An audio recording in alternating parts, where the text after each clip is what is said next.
April 18, 1942. The Pacific is restless beneath low, broken cloud.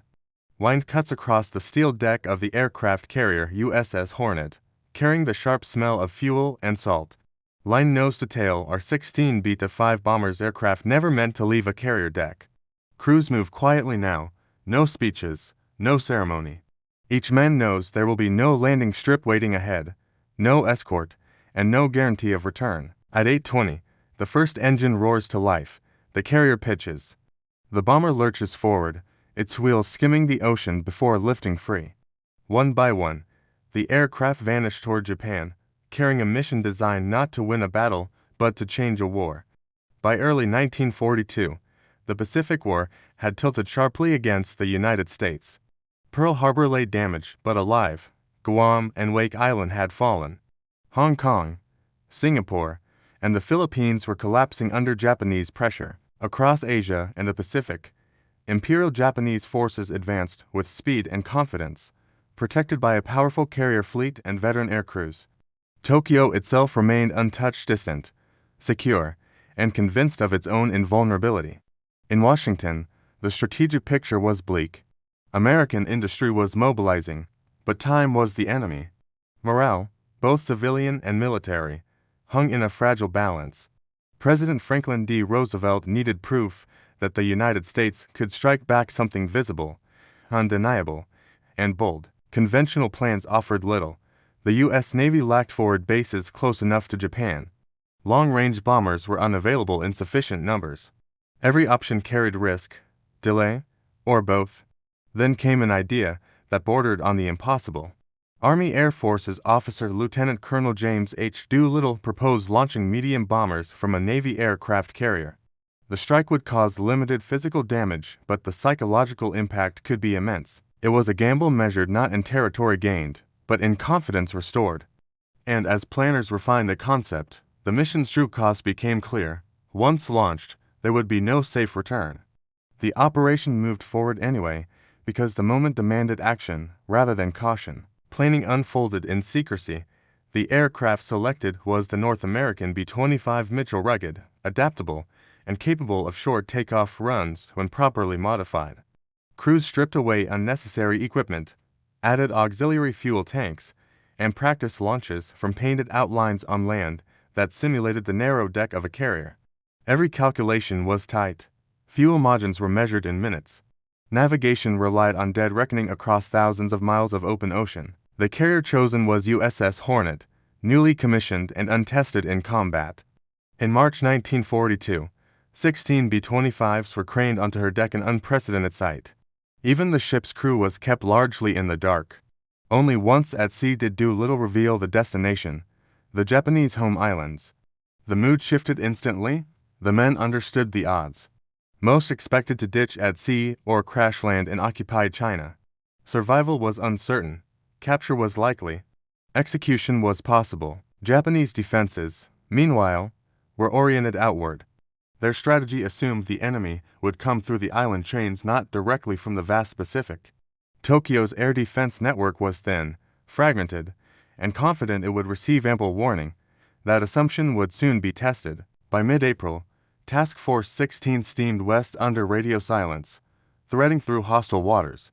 Each mile increased the danger of discovery. Each hour brought the point of no return closer. Ahead lay the moment when preparation would give way to action, and when a mission officially labeled suicidal would challenge the course of the Pacific War itself. The men chosen for the mission were volunteers, but they volunteered without knowing what they were volunteering for. Pilots, co-pilots, navigators, gunners, most were in their 20s and early 30s. Many had never flown combat missions. None had attacked a capital city. Life aboard Hornet compressed everything. Aircraft crews slept beside their planes, walking carefully around propellers and bomb racks on the crowded flight deck. The ocean never stopped moving beneath them. Letters were written but not sent. Some men memorized addresses instead, unsure if paper would survive longer than they would. There was no bravado. Diaries and later recollections described quiet focus. Men spoke about fuel consumption, weather, engine temperatures. Fear existed, but it was controlled, compartmentalized. They were not trying to be heroes. They were trying to do a job cleanly enough that others might live. This psychological discipline mattered. When the moment came, hesitation would be fatal.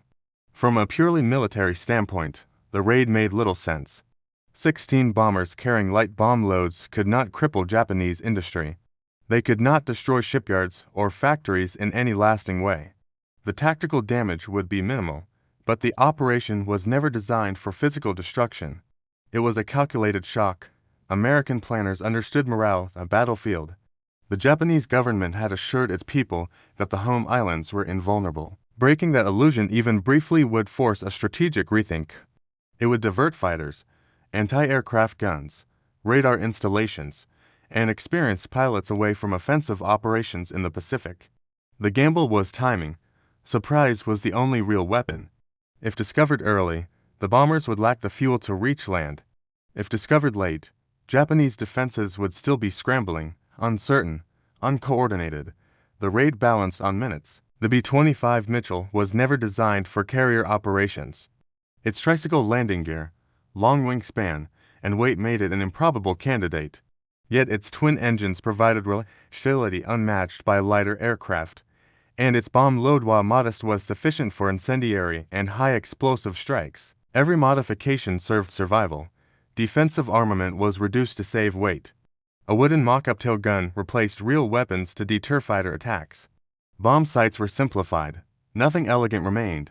What mattered was range, lift, and durability. This was engineering stripped to necessity. By the time Task Force 16 approached the launch point, the aircraft were machines balanced between possibility and impossibility ready, but only just. Those machines, and the men inside them, were about to test the final assumption holding the mission together, that they could launch before being seen. And that assumption was already cracking. Japanese naval doctrine in early 1940 focused outward. The perimeter stretched across the Pacific, anchored by island bases and carrier task forces. The home islands themselves were guarded, but psychologically more than practically, radar coverage was limited. Early warning systems were fragmented. Fighter units trained for defense were fewer than those committed to expansion. Confidence filled the gap. The Imperial Japanese Navy believed its carrier strike at Pearl Harbor had broken American initiative for years. Intelligence assessments underestimated U.S. industrial speed and overestimated American caution. The idea that medium bombers could strike Tokyo launched from a carrier hundreds of miles at sea was considered implausible. That belief shaped reaction time. When radar contacts and visual sightings appeared on April 18, they were interpreted slowly. Some were dismissed, others were misclassified. Even as air raid sirens began to sound, there was confusion over what exactly was approaching and from where. The system hesitated. That hesitation mattered. James Doolittle carried the mission's weight quietly. As mission commander, he projected calm not because he felt certainty, but because uncertainty could not be allowed to spread. He had calculated the risks, accepted the likelihood of aircraft loss, and prepared himself for the possibility that none of the crews would return. Leadership here meant containment. Doolittle limited speculation. He answered questions with facts, not reassurance. His authority came from preparation, not charisma. On the Japanese side, leadership faced a different test.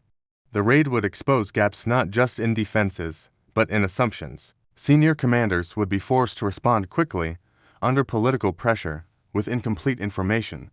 Their decisions in the aftermath would ripple across the entire Pacific theater. Command decisions were already being shaped before a single bomb fell.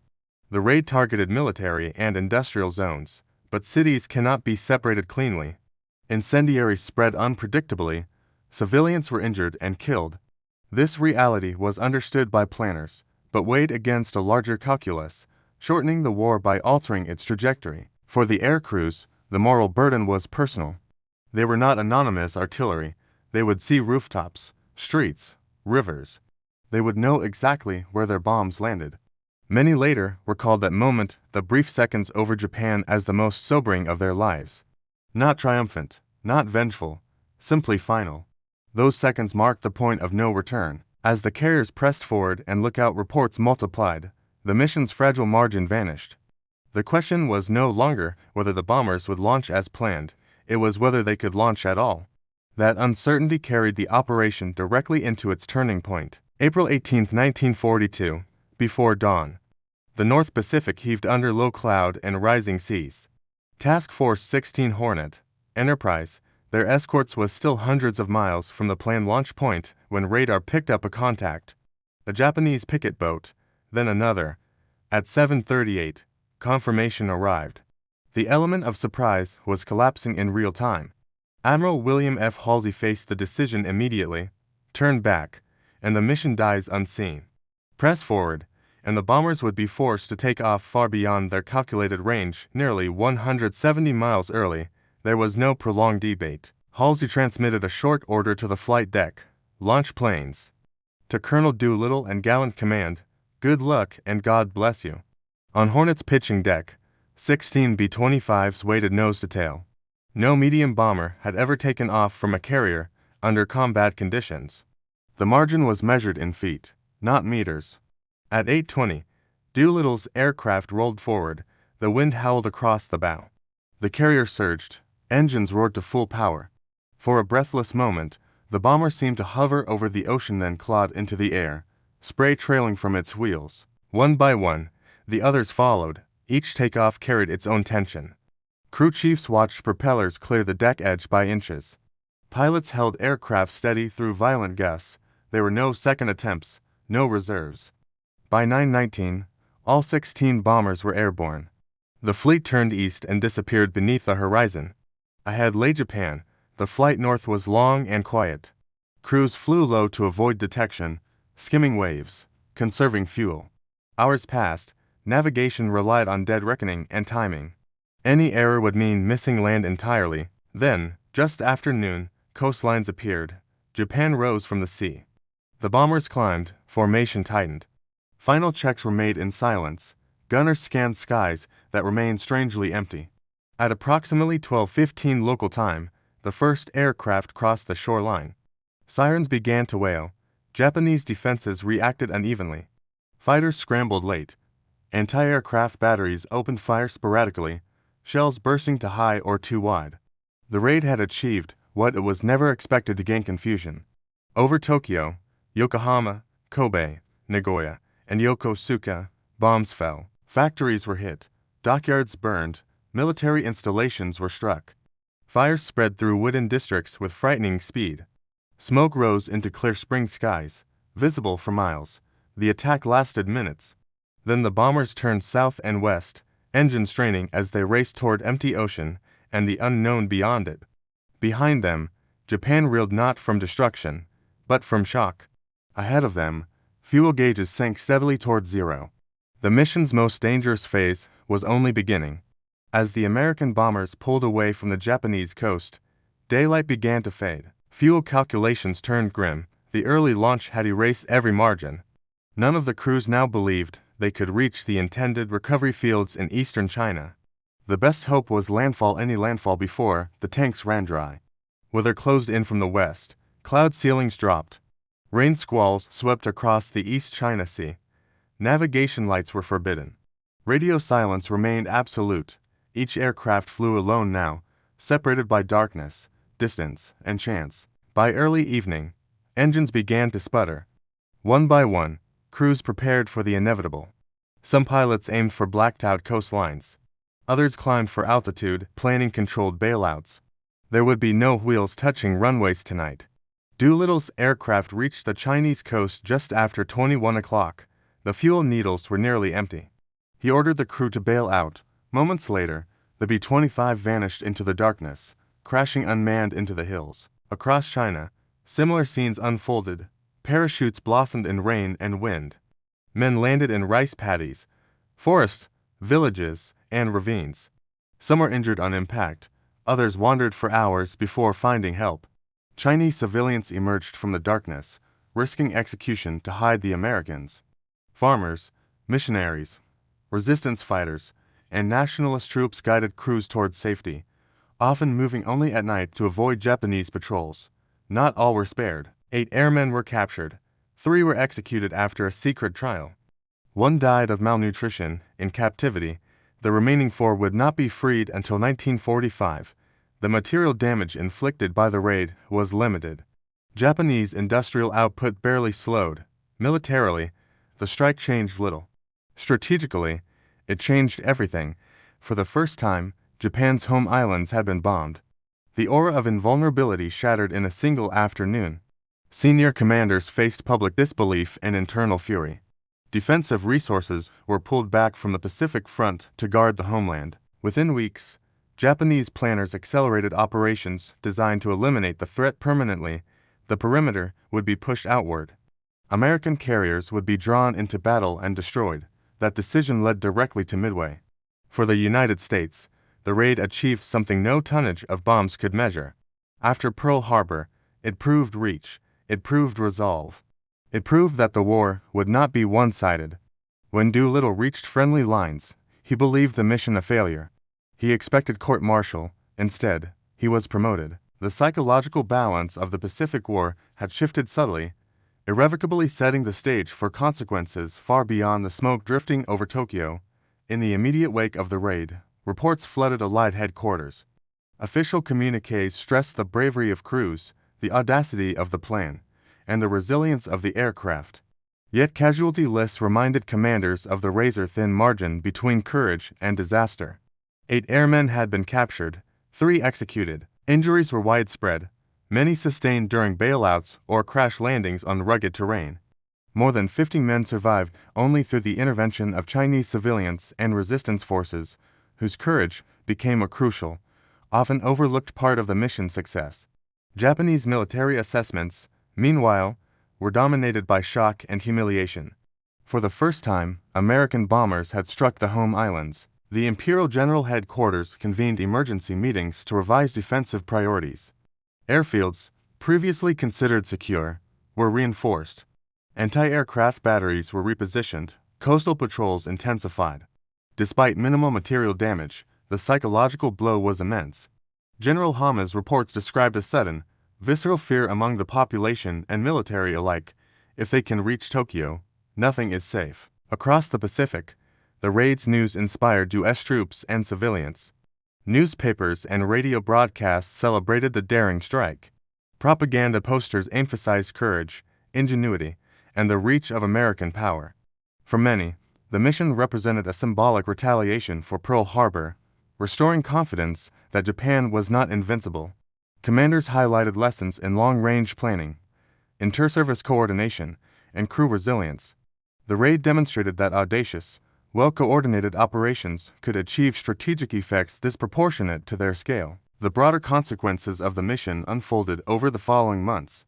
Strategically, it forced the Japanese High Command to reallocate resources to defend against attacks they had previously deemed impossible. Fighter units were pulled from active combat zones, anti-aircraft batteries repositioned, and airfield dispersal plans accelerated. This shift strained already thin defenses across the Pacific, indirectly aiding Allied campaigns in the Solomons, the Marianas, and the Philippines. Even minor reallocations had cumulative effects, allowing U.S. forces to exploit weaker points elsewhere.